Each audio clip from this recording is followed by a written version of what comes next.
दुपारच्या जेवणासाठी फ्लॉवरची भाजी बनवतो आपण आज. हे बघा, फ्लॉवर बारीक बारीक चिरून घेतला मी असा आणि वाटाणे घेतलेत वाटीभर. आता हे गरम पाण्यात फ्लॉवर टाकते. असं मी गरम पाण्यात फ्लॉवर धुवून घेतला चांगला स्वच्छ. गॅसवर मी कढई ठेवली, त्यात तेल घातलं आणि थोडी राई घालते. आता एक कांदा चिरून घेतला आहे आणि थोडा कढीपत्ता घालते.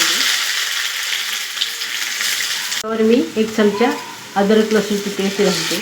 मिरच्या चिरून घेतल्यात, त्या मिरच्या घालते आणि टोमॅटो घेतला चिरून, तो टाकला आणि परतून घेते. त्यावर मी वाटाणा घालते. फ्रेश वाटाणा आहे हा, तो परतून घेते.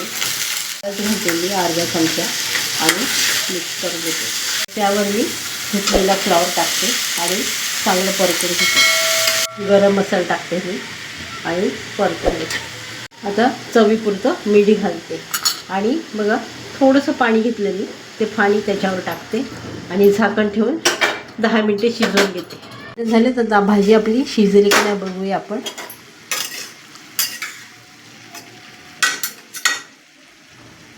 छानपैकी शिजली. आता याच्यावर वरतून कोथिंबीर टाकते मी.